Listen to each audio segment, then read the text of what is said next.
Fala pessoal, tudo bem? Está no ar agora mais um Arquibancada Podcast, podcast do Arquibancada Mac, aqui no YouTube, no Spotify, onde você estiver escutando. Eu já vou apresentar o nosso convidado de hoje, nosso entrevistado, mas antes eu queria apresentar primeiro aqui a minha bancada, quem vai estar compartilhando comigo dessa entrevista. Mais uma vez, seja muito bem-vindo, Cris, um prazer estar aqui com você de novo.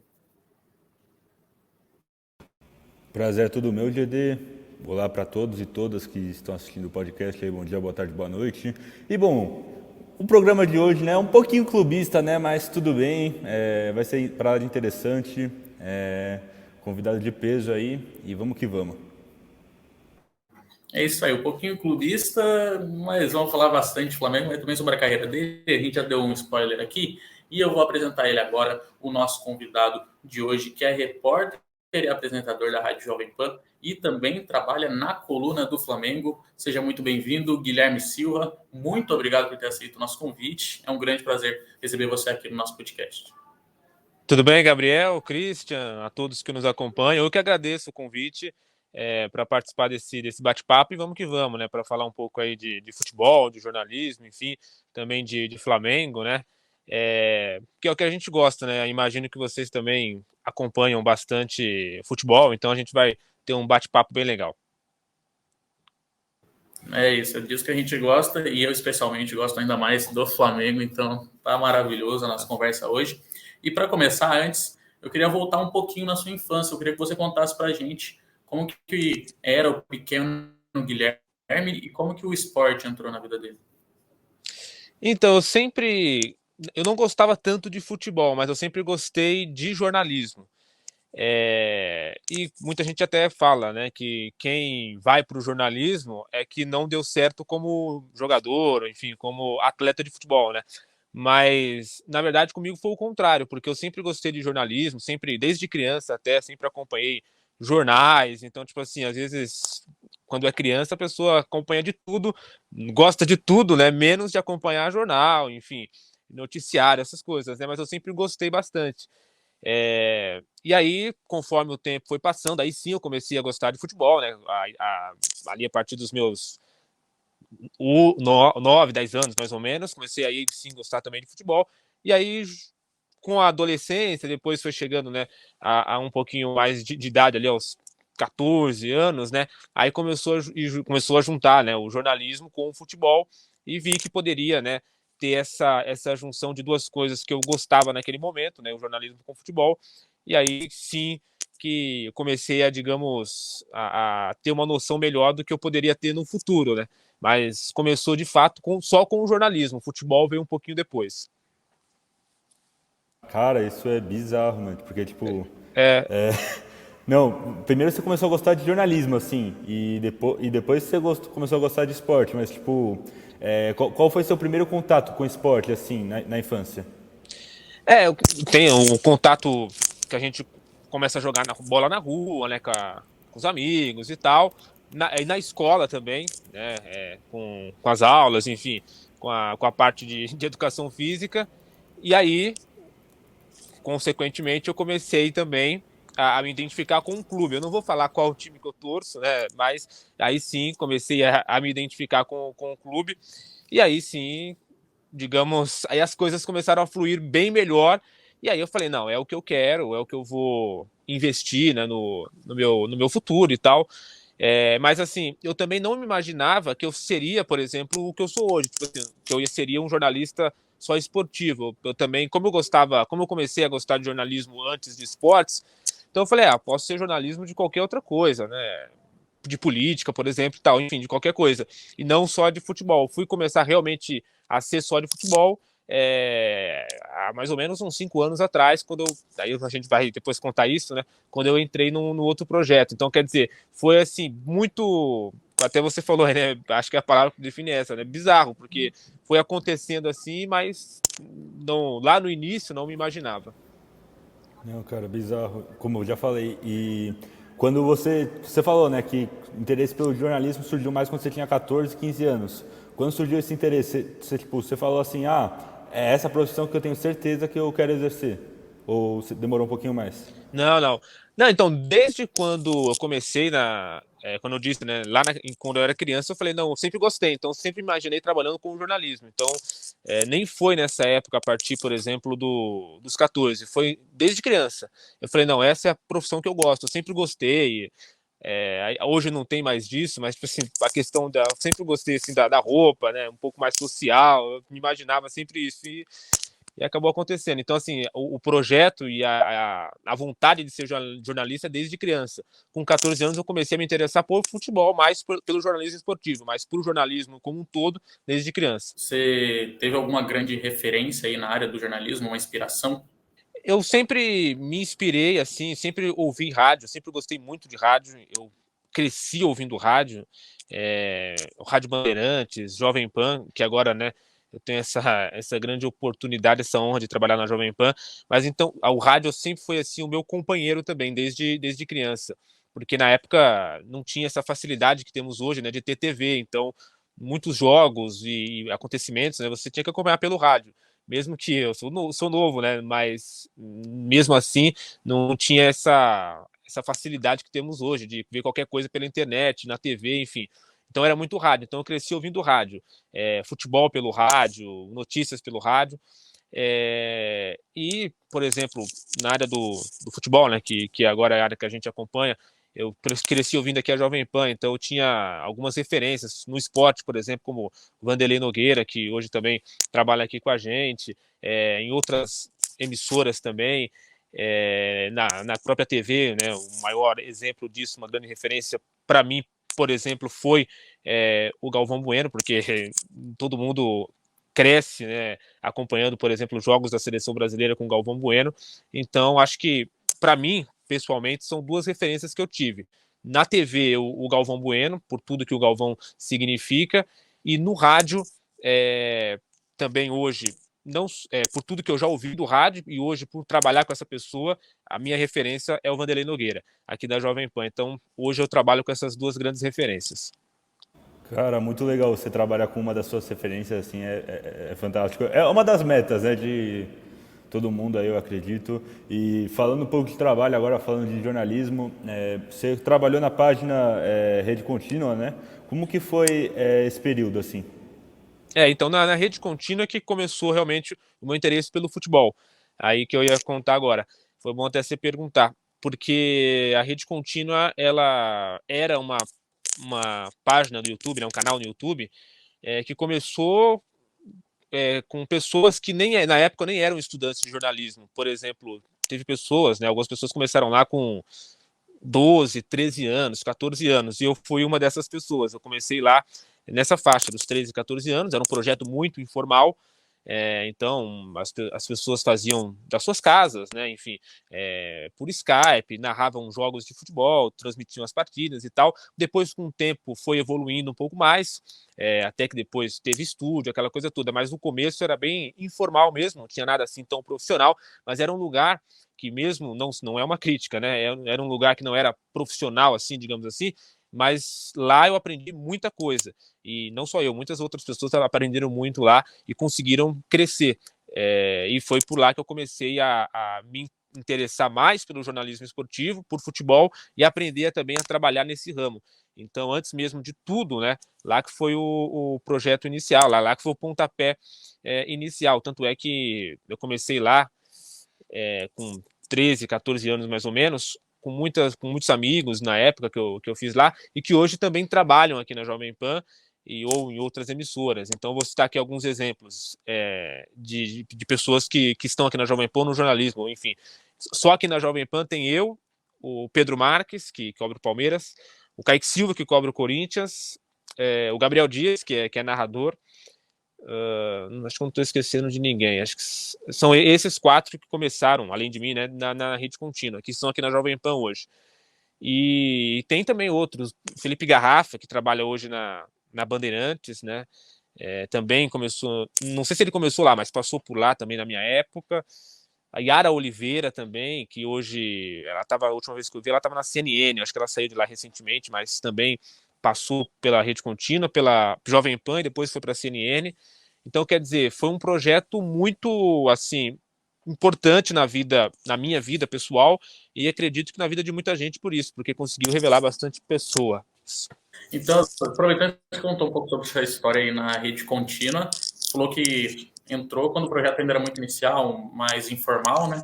E agora, enfim, você já está na Jovem Pan, está na Coluna do Flamengo, já deixou a rede contínua, mas você participou muito do projeto de crescimento desse canal no YouTube, né? Que agora está com quase 900 mil inscritos no YouTube. Como você se sente fazendo parte de um projeto que cresceu tanto e em um momento que você entrou, ajudou ele a crescer, né? Você faz parte de toda essa história. Sim, eu e não só eu, né? Muita gente participou também. Eu acho que tiveram algumas pessoas que foram ali cabeças, né, mais atuantes, né, como o próprio Gabriel Dias, o Pedro Marques, o Peter Miller e eu. Acho que em determinados momentos foram essas 4 pessoas que por algum momento, né, levaram o projeto à frente ali, né, comandando. Mas tiveram muitas outras pessoas também que ajudaram, e eu sempre digo que foi um projeto que, como eu disse, né, revelou pessoas e que também nos ensinou, porque vocês estão na faculdade agora, né, e assim, muita coisa você vai aprender, claro, na teoria, nas explicações, né? Mas a prática ali é muito, pelo menos para mim, eu acho muito importante, porque você realmente põe ali, você faz aquilo que você aprendeu, ou faz aquilo que você ainda não aprendeu, mas na prática você vai aprender. Então, a rede contínua era isso. Mesmo que algumas pessoas já tinham a teoria, a rede contínua fazia com que você colocasse em prática o que você já conhecia. E aí, claro, no início ninguém era perfeito, tinha muitos erros, né? Ninguém era profissional ainda. Mas com o passar do tempo, as pessoas começaram a entender melhor o que era jornalismo, o que era rádio, o que era TV também, porque YouTube, naquela época, né, tinha traços, né, do que poderia ser hoje. Então, hoje tem muitos canais que fazem o que a Rede Contínua fazia naquele tempo, então tudo foi pioneiro para a gente. Então, acabou que as pessoas cresceram, né, justamente no momento que era importante, e cada um no seu estilo, na sua vibe ali, né, conseguiu pegar um pouquinho e crescer. Cara, E até lá você. Pô, quer falar, Cris? Não, pode. Não, é que eu pensei aqui, meu, é exatamente arquibancada. Todo mundo tem um estilo aqui, cara. Aí a gente vai se encaixando, vai se desenvolvendo, cara. Tem gente que já passou por arquibancada que agora tá em grandes emissoras, tá trabalhando com grandes coisas. Tipo, isso é muito legal. Sim, sim. São experiências, né? E você tem que aproveitar para encaixar, né? Isso, né? E agora falando sobre a rede contínua ainda, lá você trabalhou como repórter e também teve experiência como narrador, né? Como que foram esses momentos para você? Como que são essas duas áreas? Você tem alguma que você prefere? E quais que são as diferenças assim na hora da preparação? Vocês estudaram bem, né? Eu tive essa experiência como narrador também na rede contínua, mas por uma necessidade na época, né? Porque foi assim, nós tínhamos ali alguns narradores que eram ali eu era repórter e tinha os narradores que eram os principais, que na época era o Gabriel Dias, né, que está na Jovem Pan agora, e o Vitor Rodrigues. Só que aí o Gabriel saiu para a Jovem Pan num período ali em 2018, se eu não me engano, e o Vitor Rodrigues estava para ser pai, né? Então ele teve que se ausentar um pouco também da rede contínua para ajudar a esposa a cuidar do filho, enfim, que estava para nascer e depois nasceu. Então ele ficou um período ausente. E aí não tinha narrador, né, na rede contínua. E aí acabou que muitas pessoas acabaram, né, querendo ser também, e aí foram, e eu acabei sendo uma dessas pessoas. E aí acabei que virando ali um narrador que, até pelo tempo que eu tinha disponível, né, fazia muitos jogos, comecei a fazer as principais coberturas e me consolidei, digamos assim, como narrador. Fiquei lá de 2018 como narrador até vir aqui para a Jovem Pan, né? Só que para a Jovem Pan eu vim como repórter, né? Mas assim, ele até perguntou sobre a preferência, o que eu prefiro. Eu gostei muito do tempo que eu fui narrador, acho que pela necessidade, pelo momento, acho que foi bastante importante. Mas hoje, assim, eu estou curtindo muito mais essa área de ser repórter, de cobrir um time como um Flamengo, de fazer grandes coberturas aqui pela Jovem Pan, não só do Flamengo, né? Porque eu também faço outros times, né, outros jogos, dependendo da escala, então não fico preso só ao Flamengo, apesar de cobrir mais. Então, assim, a experiência como narrador eu gostei muito, achei que foi bastante importante, mas hoje eu estou curtindo bastante ser repórter. Agora, você fala para mim, daqui 2, 3 anos, surge uma oportunidade de ser narrador, você vai recusar? Acho que não, porque eu já tive uma experiência que foi positiva. Então, assim, tudo é momento, né? Hoje eu estou curtindo bastante ser repórter, mas não digo que daqui a alguns anos, ou a longo ou curto prazo, não possa ser narrador, mas para mim não tenho preferência, não. Mas hoje eu estou curtindo muito ser repórter. Não, e repórter ainda focando nesse baita time do Flamengo, né? Que pelo amor de Deus, desde 2019 tá causando estrago. E agora voltando um pouco, né, pro Rede Contínua, né? Você falou aí da sua maior referência, que foi o Galvão Bueno, e quando você esteve lá, fez uma entrevista com ele. Cara, como que foi esse momento? Chegou na hora lá, você pensou, nossa, haja coração para entrevistar esse homem. Não, sim, é uma responsabilidade muito grande, né? Foi no prêmio ACESP, né? Que é um prêmio que eles divulgam assim todo final do ano, né? Entre os jornalistas. E a Rede Contínua, além de naquele momento estar concorrendo, também fez uma cobertura do prêmio como um todo, né? Fez uma reportagem. E aí eu estava cobrindo, né? Eu estava lá no prêmio e fazendo a reportagem. Entrevistei algumas outras pessoas, mas sem dúvidas nenhuma, naquele momento, né? O Galvão Bueno foi o ápice, né? Porque, como eu disse, sempre foi uma referência. Ele não costumava ir ao evento da CESP, até porque por conta de agenda, né? Eu acho que ele mora ou morava no Rio de Janeiro e o prêmio é aqui em São Paulo, então não era todo ano que ele ia. Foi uma exceção ele ter ido naquele ano, eu não vou me recordar o ano agora, mas foi uma exceção até porque ele estava concorrendo, né? Ele, aliás, estava concorrendo, não, ele estava recebendo um prêmio que era pelo conjunto da obra, que era pela... Ele não poderia mais concorrer porque ele já ganhou muitos prêmios. Alguns jornalistas têm essa, né, digamos, barreira, né?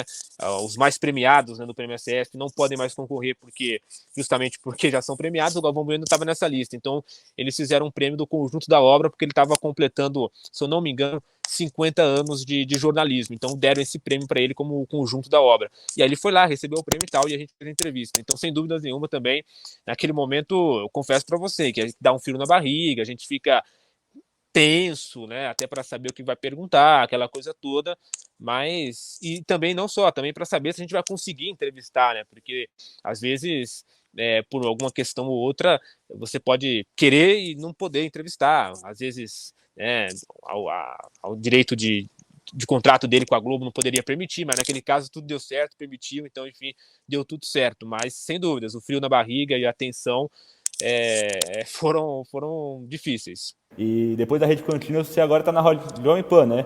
E como está sendo essa experiência? Você trabalhando em uma das maiores rádios do país, assim. Você já contou um pouco, né, do seu trabalho, mas como que está sendo, assim, numa visão geral? Não, realmente foi algo também, assim, muito... que mudou minha vida, na verdade, né? Porque eu estava na Rede Contínua em 2021, né? Até 2021.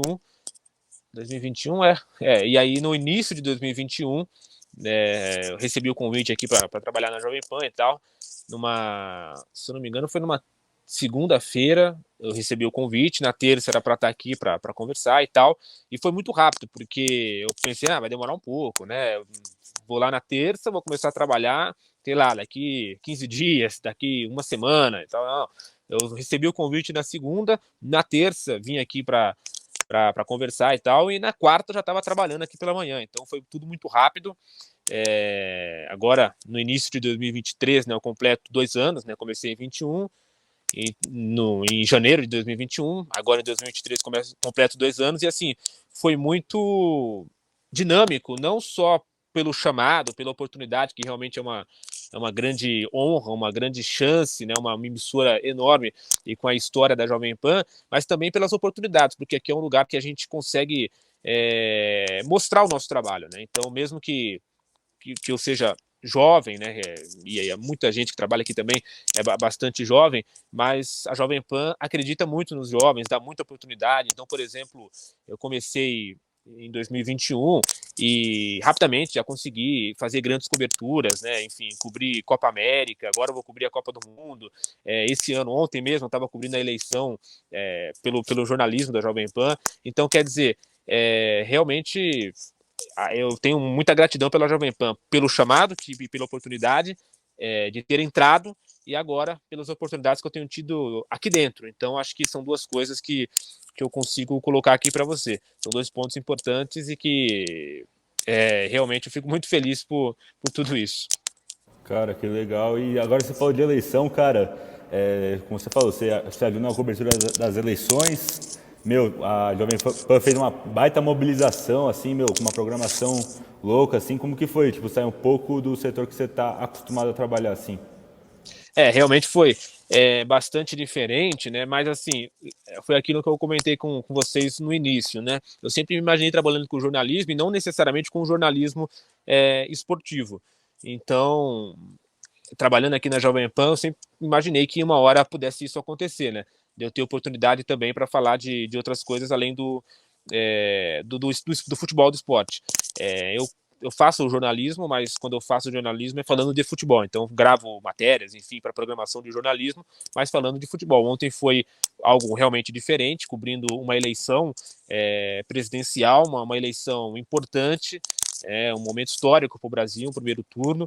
E assim, quando eu fui chamado, realmente eu fiquei muito feliz também. Eu falei, não, se estão me chamando é porque realmente estão gostando do trabalho, que confiam em mim, porque assim, não é qualquer chamado, né? É você ser convocado para cobrir uma eleição aqui pela Jovem Pan.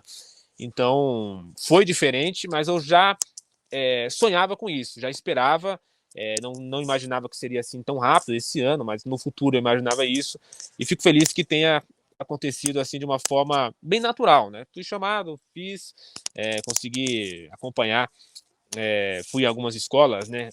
Aqui por São Paulo, que estavam reclamando ali de algumas filas, algumas demoras para conseguir votar, mas no geral foi uma experiência muito boa e acho que no segundo turno vai se repetir também. Assim, até você falou da demora nas filas, né? Eu passei por isso também, eu fui votar, confesso. Mas, pô, muito legal, você simplesmente sai um pouco, né? E ainda mais você que sempre gostou de jornalismo, tipo, trabalhar com várias vertentes, cara.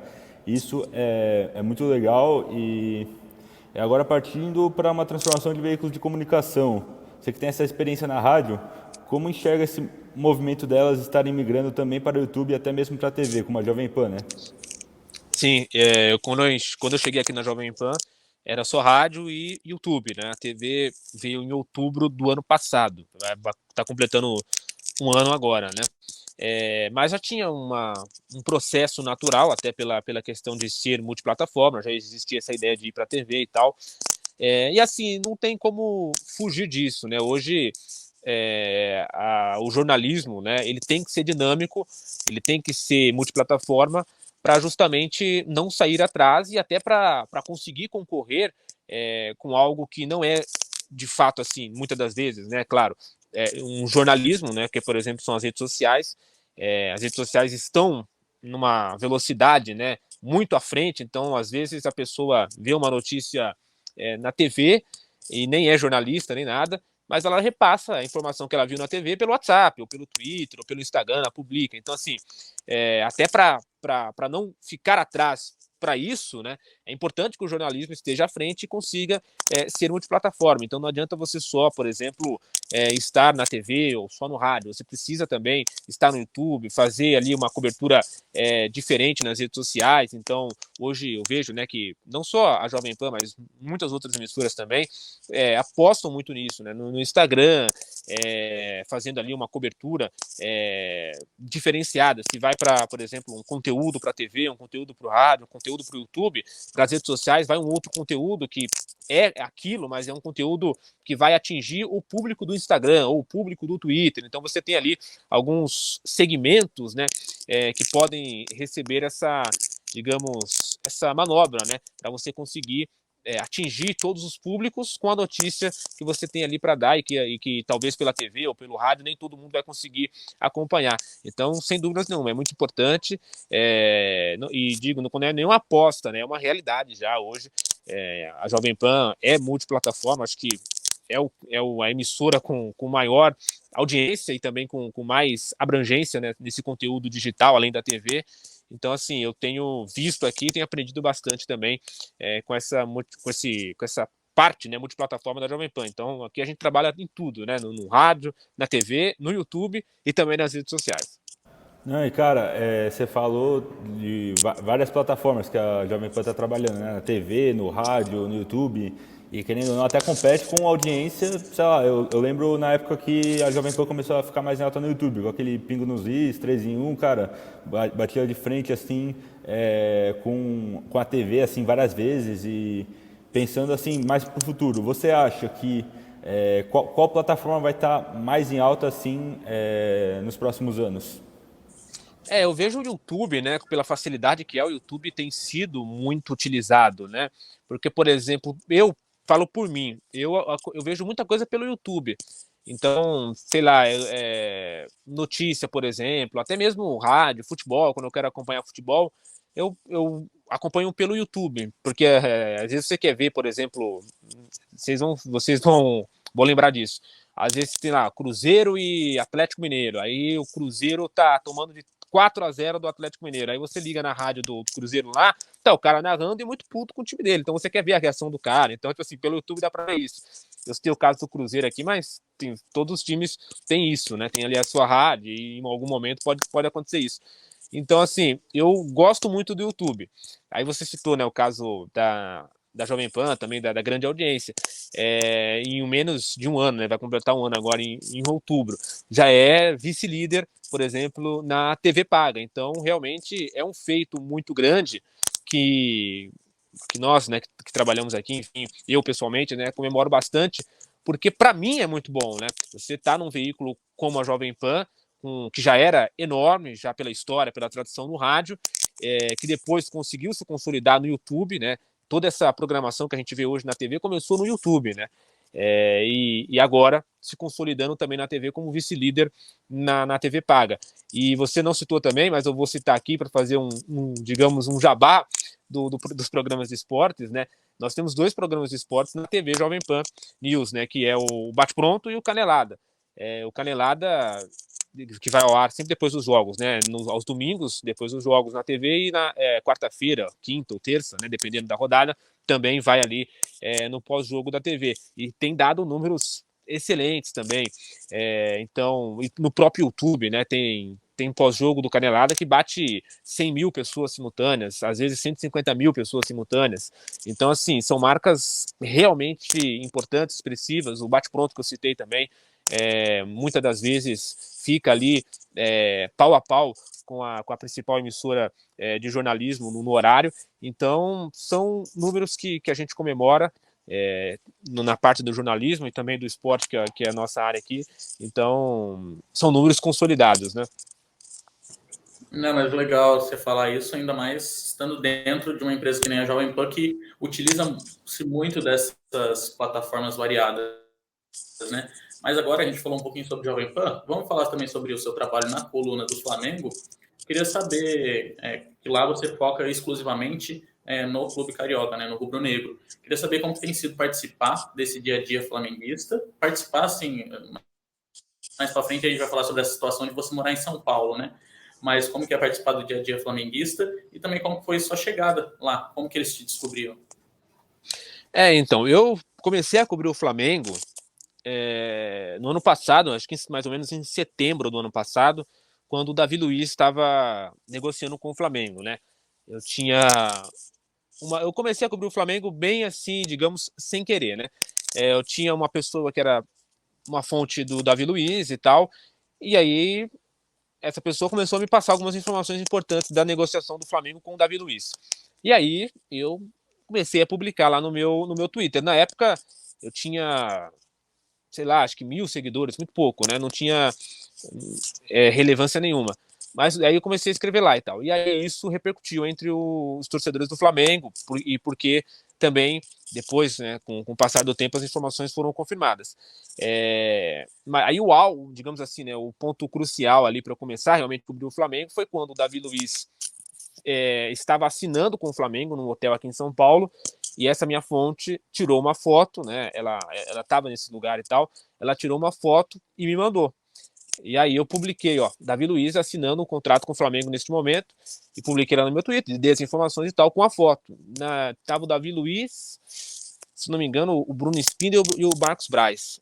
E aí depois tinha a foto deles sentados, né, numa mesinha, e o Davi Luiz assinando de fato o contrato, e depois o Davi Luiz em pé com um dirigente do Flamengo, eu não me lembro quem era, se era o Parais ou Spindle, eu não lembro qual era o dirigente, mas aí tinha os dois pousando para foto. E eu fui o primeiro a publicar isso, né? Até os grandes setoristas do Flamengo, que são assim espetaculares, né?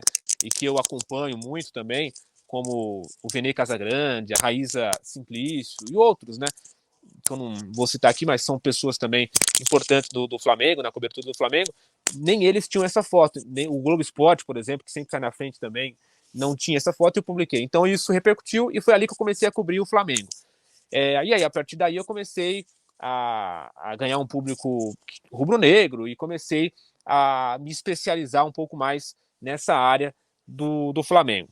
E aí, na Jovem Pan, o pessoal começou também a ver isso e eu comecei a ter algumas oportunidades para falar do Flamengo na Jovem Pan.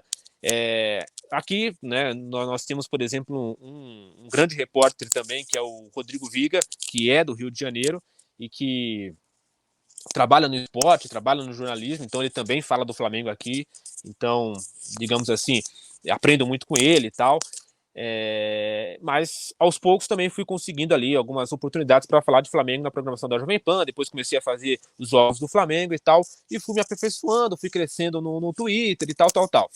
E aí, por conta disso, por conta dessa repercussão, o pessoal do Coluna do Fla, lá no Rio de Janeiro, um abraço pro Simon Ledo, né, que é o chefe lá do Coluna do Fla, viu essa repercussão e tal, e entrou em contato comigo, que, né, quis saber como é que era a situação e tal, se poderia e tal. E aí a gente conseguiu acertar um modelo de trabalho, mesmo que à distância, né, eu consigo colaborar com eles lá no Coluna do Fla. Lá eu sou, digamos, contratado, né, para fazer apuração. Então, quando tem negociação, quando tem transferência de jogador, algum bastidor, ou quando, enfim, chamações de treino, essas coisas, né? Eu sou contratado para fazer apurações por lá e até por isso, né? Hoje, com a facilidade da internet, das redes sociais, claro que existe uma dificuldade por eu não estar no Rio de Janeiro. Mas por conta das redes sociais, da internet, mesmo assim eu consigo furar algumas barreiras e a gente consegue trazer informações importantes. Então acaba, até mesmo por conta do que você disse, né? Esse mundo das redes sociais, esse mundo da tecnologia, ele acaba diminuindo as distâncias, então tem muita essa questão da distância acabar atrapalhando, né? Ainda mais sendo uma coisa de apuração. Mas agora, aproveitando que a gente já está falando de Flamengo, eu queria saber de você, como que você que está ali no dia a dia, né, cheio de informações, como que você analisa esse momento atual do clube, que vive um momento espetacular, mas que no início da temporada teve ali uma fase de sofrimento, né, com o Paulo Souza, mas depois engrenou com o Dorival Júnior. A fase do Flamengo com o Paulo Souza, realmente, hoje dá para a gente entender melhor, né, e ver que foi um erro, né, a contratação do Paulo Souza. E assim, mais do que um erro, né, ter contratado o Paulo Souza foi ter segurado o Paulo Souza por tanto tempo, né, porque assim, logo ali, no próprio Campeonato Carioca, dava para ter uma noção de que o trabalho não estava indo bem, e não digo só pela derrota naquela final para o Fluminense, o trabalho realmente, dava para notar que os jogadores não estavam entendendo o que o técnico passava, o que o técnico pedia, então assim, já era certo ali que o trabalho tinha curto prazo. E aí a diretoria, pelo menos na minha visão, demorou muito para mudar, demorou muito para tomar uma atitude. Porque, por exemplo, se o Flamengo tivesse mudado o comando técnico antes, não teria abandonado, né, ou se distanciado tanto do Palmeiras no Campeonato Brasileiro como tem agora. Então, dá para dizer, sem dúvidas nenhuma, muita gente vai concordar comigo, que o Flamengo perdeu o Brasileirão por conta da péssima escolha e pela péssima fase do Paulo Souza. Depois chegou o Dorival Júnior, que realmente é um bom técnico. O Dorival Júnior é um técnico que conseguiu em pouco tempo, né, reconstruir o Flamengo, porque o time realmente estava muito bagunçado, essa é a grande verdade. O time do Flamengo estava muito bagunçado, e em pouco tempo o Dorival Júnior conseguiu acertar a casinha. Em pouco tempo, em poucos treinos, porque a temporada estava rodando e tudo mais. Conseguiu levar agora a final da Copa do Brasil, a final da Libertadores da América. Penso eu que no Brasileirão o Dorival errou em alguns momentos, quando poderia ter levado a campo um time titular e poupou jogadores, Em 3, dá para a gente citar aqui o jogo com o Palmeiras, o jogo com o Corinthians um pouco antes, depois contra o Ceará. 3 oportunidades que o Flamengo poderia ter encostado no líder Palmeiras e não conseguiu, e agora já não tem mais essa possibilidade. Acho que o erro do Dorival foi ali, mas a gente tem que respeitar até por uma questão de ciência. Às vezes, né, eles explicam que o jogador poderia ficar baleado, poderia se machucar, aquela coisa toda. Mas isso passou, agora o Dorival tem pela frente 2 finais que serão assim importantíssimas. E eu digo isso porque eu conheço muito o torcedor do Flamengo, e o torcedor do Flamengo não vai se contentar em só chegar nas finais, né? Vai ter que ganhar os títulos, porque não vai adiantar de nada o que o Dorival fez se não ganhar título, conhecendo o torcedor do Flamengo. Então vai ter que ganhar um título, não tem outra explicação. Eu penso que a dificuldade do Flamengo vai ser muito grande na Libertadores da América, por conta do adversário e por ser um jogo único. Acho que jogo único sempre é muito complicado. Vimos agora com o São Paulo, que era favorito contra o Del Valle e perdeu. E agora o Flamengo vai enfrentar um time que complicou pro próprio Flamengo na Copa do Brasil. Então, assim, eu acho que a Libertadores vai ser bem complicado. Na Copa do Brasil contra o Corinthians, por ser 2 jogos, eu acho que o Flamengo é mais favorito, tem mais chances, né? Até pela questão de ser 2 jogos. Mas também não dá pra gente cravar nada, né? Tá tudo bem aberto e o Flamengo vai ter que ganhar aí para o torcedor não ficar pé da vida com o Dorival. Porque você sabe, né? Se o Flamengo não ganhar nenhum título, a galera vai lembrar, abandonou o Brasileirão. E aí, já viu, né? O Dorival só tem contrato até dezembro. A gente fala nos programas também, né, que desse negócio dele abandonar o Brasileirão, mas eu acredito que a torcida do Flamengo, sei lá, vendo o meu parâmetro aqui, minha visão, cara, eu acho que não vai fazer, tipo, perdeu o Brasileirão, você é um lixo. Não, porque tem torcida aí que é pior. Eu não vou falar quais, Mas se perder Copa do Brasil e perder Libertadores, vão lembrar do Brasileirão, sim, com certeza. E o caos vai voltar. Aí mesmo assim não está satisfeito. Mas enfim, né? Agora falando mais de atuações individuais, tem o Pedro, né, que foi para a seleção recentemente, vestiu a amarelinha, já marcou logo o gol, aquele golaço de pucheta e na verdade voleio, né? Mas enfim, o que você achou da atuação dele? Você acha que ele merece a Copa, ir para a Copa de 2022 e o Hexa vai vir? Sobre o Pedro, né? Eu acho que ele já merecia há algum tempo essa chance para a seleção brasileira. É um jogador que é muito diferenciado, é muito decisivo. Ele precisa de poucos toques na bola para definir uma jogada. Então, ele é um centroavante ali nato, né? Com poucos outros com essas características no futebol brasileiro. Então, acho que para a Copa do Mundo, por exemplo, claro, não vai ser titular, acredito eu que não vai ser um titular absoluto, nem nada disso. Mas é um jogador que tem que ir para a Copa do Mundo pela qualidade que tem. Vimos agora, né, no amistoso contra a Tunísia. Mas assim, para quem acompanha o Flamengo já sabe a qualidade que o Pedro tem e sabe que ele realmente tem potencial para estar numa Copa do Mundo. E mais do que isso, ele pode ser aquele jogador para fazer o diferencial. Acho que a seleção brasileira tem pouco disso em alguns momentos, né? Algum jogador para tirar o time ali daquele convencional, para tentar confundir o adversário, até em questões, por exemplo, de bola aérea, né? O Pedro vem muito bem nesse quesito também. Então acho que sim, acho que o Pedro tem que ir para a Copa do Mundo. Muito por causa disso, pela sua qualidade, pelo potencial que tem e para ser um diferencial para a seleção brasileira. E sobre o Hexa, eu acho que tem grande chance, sim. Eu acho que a seleção brasileira é favorita, sem dúvidas nenhuma.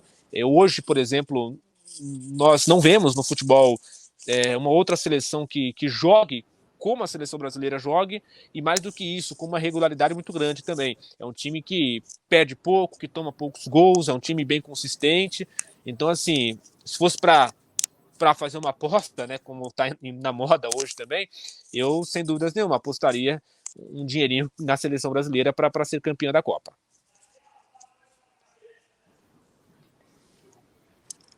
Eu concordo com você. Acho que, assim como o Pedro deve estar, né, nessa Copa do Mundo de 2022, também acho que o Hexa tem muita chance de vir. Mas agora, continuando a falar um pouco sobre o Pedro, você tem essa sua parte do trabalho no Flamengo, dentro do Flamengo, né?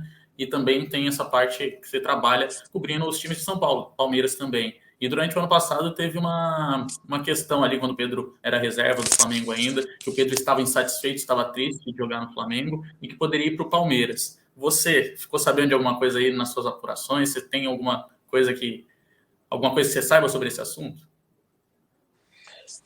Sobre o Pedro, né?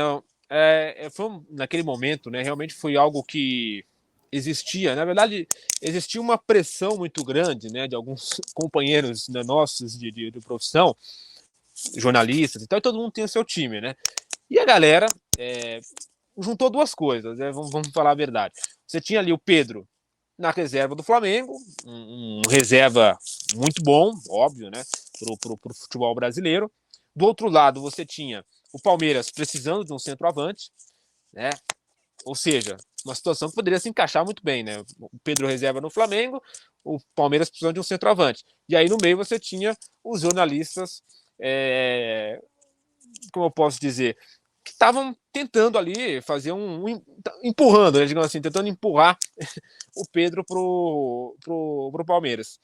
E aí, dentro disso tudo, entra ali empresário daqui, empresário dali, joga uma sementinha em algum jornalista, enfim, mas surgiram muitas informações e tal, e foram realmente informações ali pertinentes, todo mundo com a sua informação, mas pelo lado do Flamengo, o Flamengo em momento nenhum pensou em negociar o Pedro com o Palmeiras. Isso, assim, nunca passou pela cabeça de nenhum dirigente do Flamengo. Primeiro, pelos valores, o Flamengo não aceitaria um valor menor do que a multa rescisória. Segundo, por conta de reforçar um rival direto, então também por conta disso. E terceiro, por essa rivalidade, né? Hoje o Flamengo e o Palmeiras possuem uma rivalidade muito grande, então assim, não dá para, é como se o principal jogador do Corinthians fosse para o Palmeiras, né? Guardado as devidas proporções, porque tem a rivalidade estadual e tem essa rivalidade que é nacional. Mas o Flamengo, por conta desses três motivos, né? Nunca pensou, nunca abriu hipótese nenhuma de negociar o Pedro com o Palmeiras. Então, era uma curiosidade que eu tinha, porque eu sempre via muita gente falando e sempre deu muita polêmica, né? Mas agora voltando a falar um pouquinho sobre sua carreira e sobre momentos marcantes que você teve, você também já chegou a cobrir jogos da própria seleção brasileira, né? Jogos de Copa América, inclusive. Queria saber como que é esse momento. Foi uma realização profissional que você teve e é realmente diferenciado? Você vê a seleção brasileira em campo ali, cobrindo um jogo desse?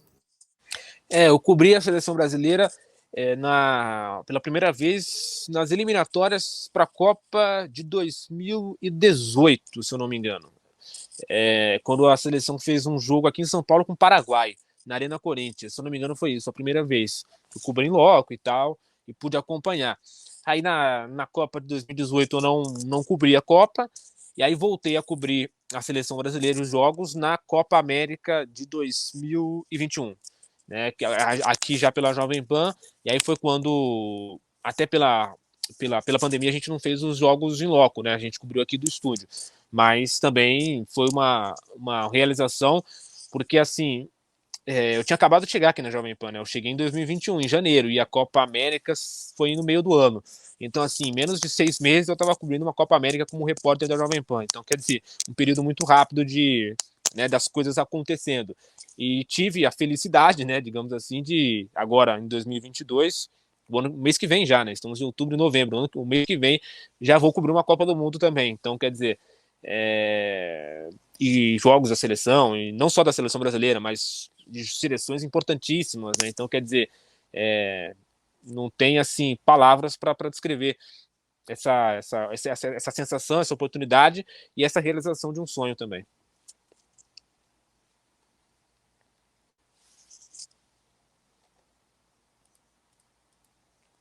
Eita, travou de novo?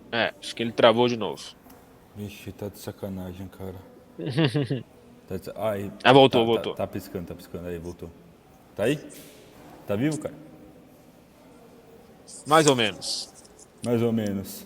Não, mas isso acontece. Não, acontece, não, é que ele tá fazendo aqui direto da universidade, é complicado isso. Então, a gente tá. Agora travou, vixe. Travou de novo. Vixe, travou. Ah, beleza. Mas então, falando aí sobre... Agora foi. Vai, que Foi, agora foi, foi. foi. Marcha, pai. É que tá com delayzinho, eu falei faz um tempo, mas eu acho que agora foi. Mas falando sobre as coberturas que você já fez também, você atua também bastante cobrindo os times daqui de São Paulo, os grandes clássicos que tem. Queria que você fizesse uma análise do futebol paulista atualmente e como que é a relação sua com os torcedores, tanto aqui da região de São Paulo, mas também quando você vai para o Rio cobrir em Rio e de São Paulo. Sim, eu fui para o Rio de Janeiro recentemente, né? Cobrir a Libertadores, né? Flamengo e Corinthians. Já tinha ido outras vezes também, pretendo voltar mais vezes para cobrir o Flamengo lá. Fui muito bem recebido, tenho amigos, né, que eu fiz no Flamengo, né, por conta dessa cobertura, amigos no clube, amigos jornalistas, enfim. Então foi uma experiência muito boa, até agora, por conta do Coluna do Fla, né, então também fui bem recebido, conversei com algumas pessoas por lá, até pelo tempo foi curto, mas deu para conhecer algumas pessoas, enfim. E sobre o futebol paulista, né, apesar dessa cobertura, continua a mesma coisa, até por conta que eu sempre penso, digo, né?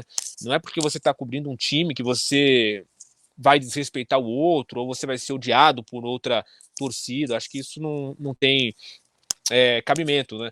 Claro, uma hora ou outra vai ter algum torcedor um pouco mais exaltado, até por alguma coisa que você fale, a pessoa não concorda e aí leva para o lado pessoal, leva para o time que você está cobrindo, pensa que você está defendendo esse time, defendendo essa diretoria, enfim, e isso serve para qualquer setorista, né? Mas, no geral, acho que quando o jornalista, o repórter faz o seu trabalho de uma forma respeitosa, não tem problema. Até, por exemplo, eu cubro o Flamengo, mas diversas vezes eu estou ali no Allianz Parque, na Arena Corinthians, no Morumbi. Muitas das vezes eu cubro a movimentação externa ali no pré-jogo, né, das partidas, né? Então, por exemplo, tem Palmeiras e São Paulo e me mandam lá pro CT do São Paulo, aí tá a festa da torcida, então eu vou lá, acompanho no Palmeiras, no Corinthians, e sempre sou muito bem recebido. Acho que isso o jornalista faz a sua imagem. Então, quando o cara faz o seu trabalho respeitando sempre os outros clubes, acho que isso não interfere nessa questão de, digamos, de ter briga, né, entre aspas.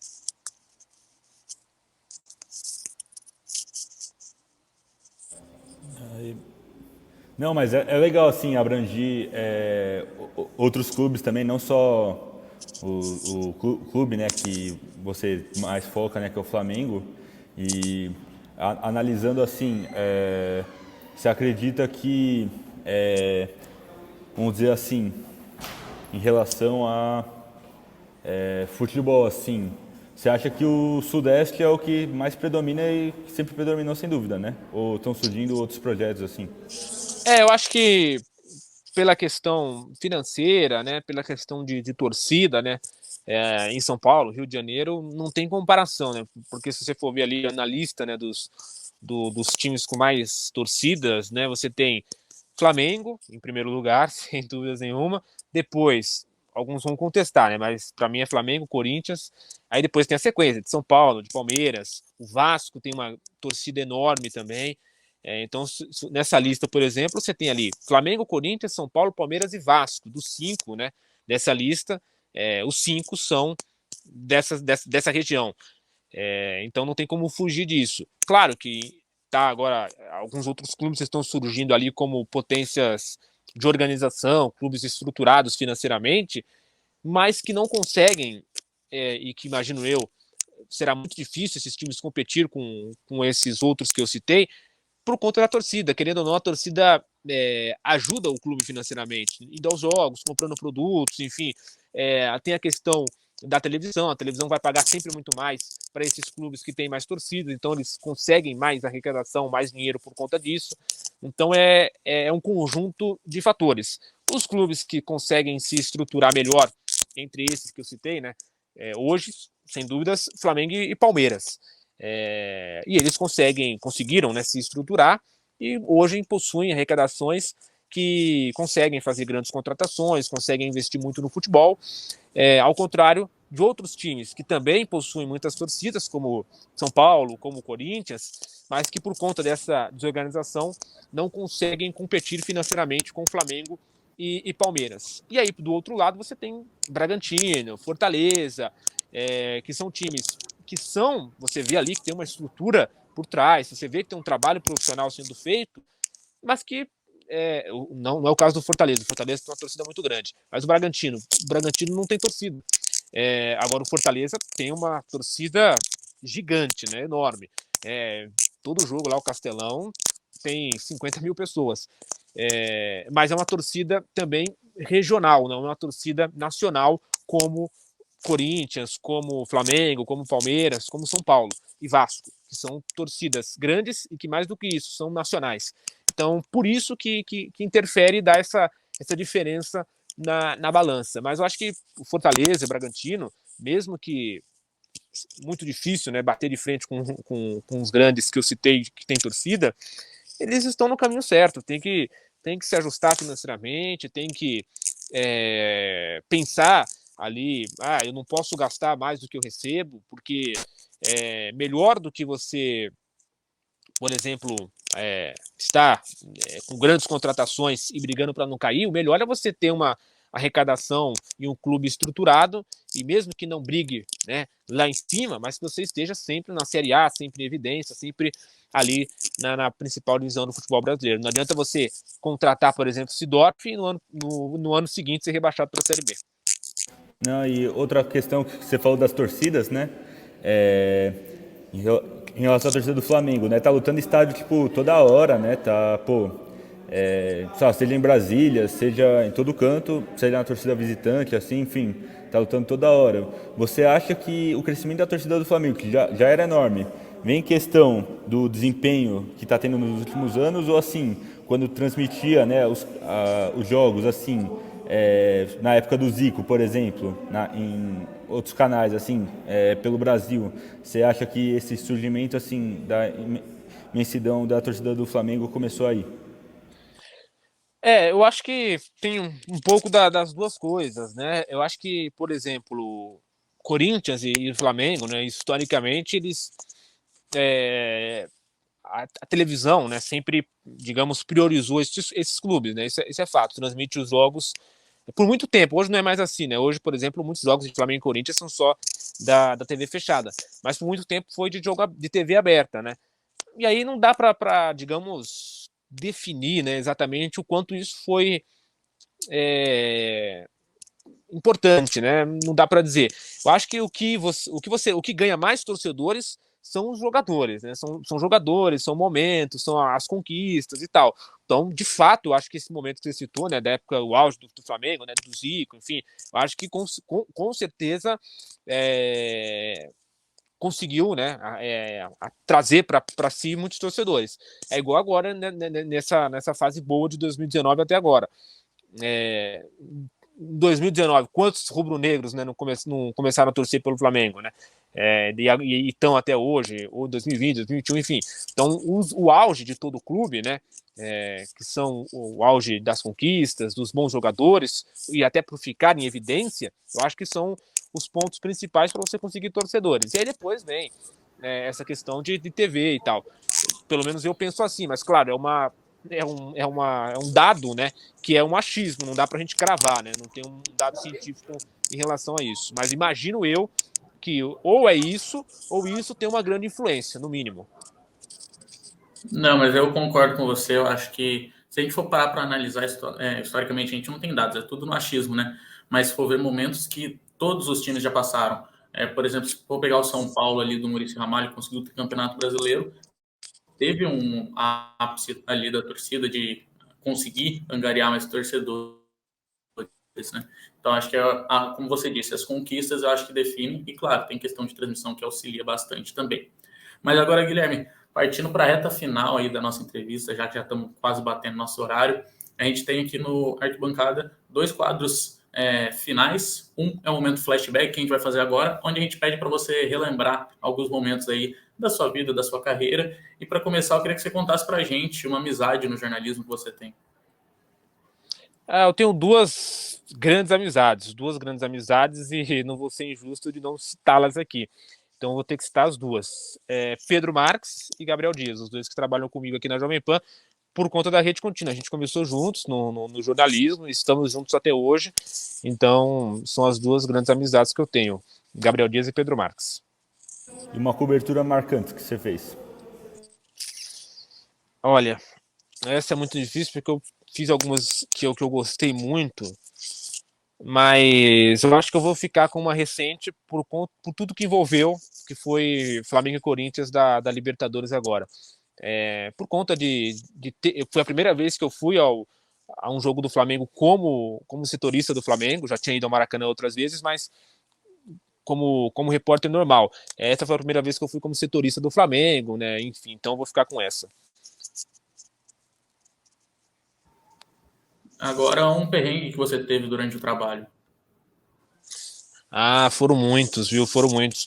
Na época de Rede Contínua, por exemplo, né? A gente tinha uma arrecadação no canal do YouTube, mas que não era, como eu posso dizer, não bancava muitas das despesas. Então, muitas das despesas a gente pagava do nosso bolso, em viagens, em alimentação e tal.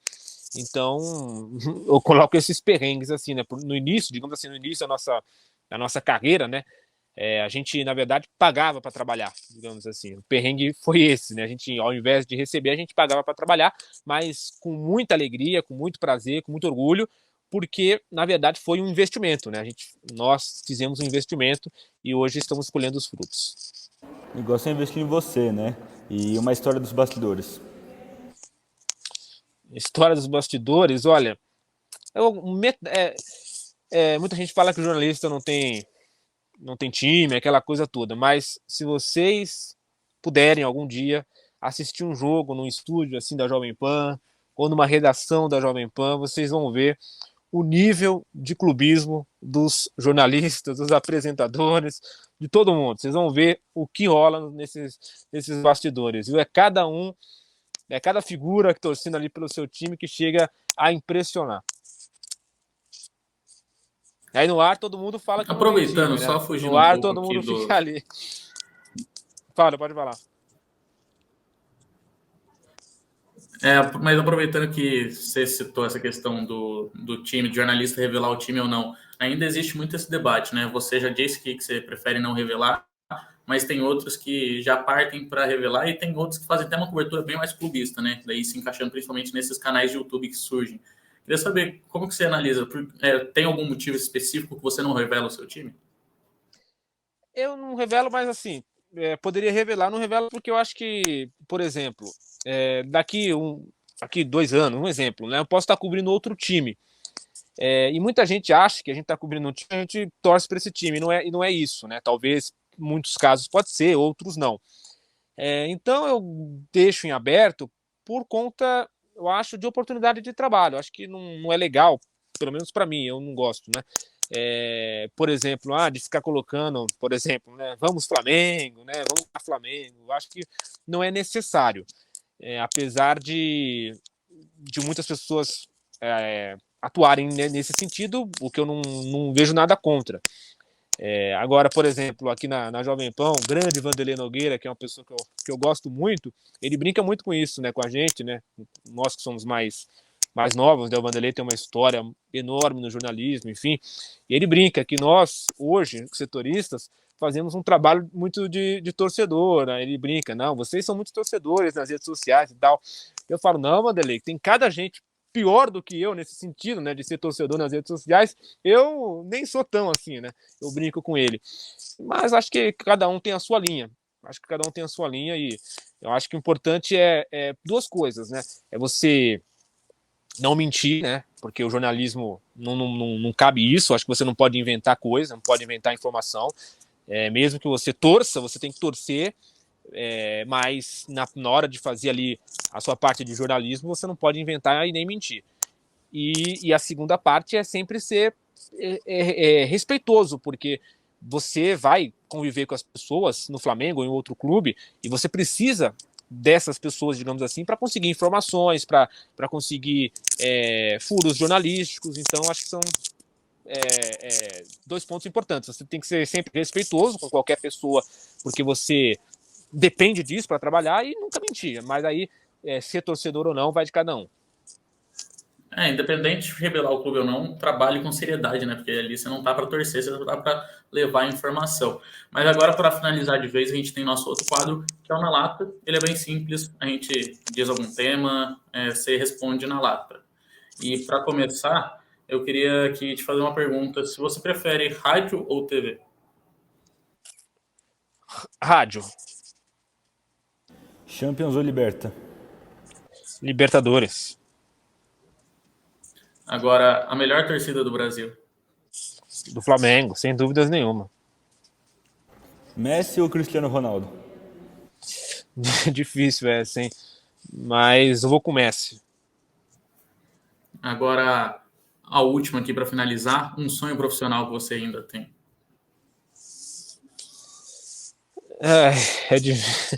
O meu sonho é fazer carreira na Jovem Pan. É fazer carreira como grandes pessoas fizeram carreira aqui na Jovem Pan. Meu sonho é isso. Então, você não pretende. Muitos jornalistas têm a vontade de ir para a TV, então você não pretende ir para a TV. A TV, na real, que a Jovem Pan agora tem a TV, né? Então. Mas, Isso. Mudar de emissora, você fala, né? isso. Eu sou muito realizado aqui na Jovem Pan, não penso nisso nesse momento. Quero, como eu disse, né? Pretendo fazer carreira aqui. Acho que, como eu também falei aqui, né? É uma emissora que dá muita oportunidade, muitas pessoas fizeram carreira aqui, estão aqui há 20, 30, 40 anos, né? O Vanderlei está aqui há 45 anos. Então, um sonho que eu tenho é fazer carreira aqui. Espero que dê certo. Aí, com certeza vai dar certo. Então é isso, pessoal. Esse foi Guilherme Silva, repórter e apresentador da Rádio Jovem Pan e também da coluna do Flamengo. Queria novamente agradecer por ter aceito o nosso convite, estar batendo esse papo com a gente. Foi muito legal, muito divertido fazer essa entrevista com você. Um prazer imenso para a gente. E agora, se você quiser deixar algum recado para quem está assistindo, escutando, deixar suas redes sociais, é hora de fazer sua propaganda. O momento é seu. E novamente agradecer aí pela oportunidade.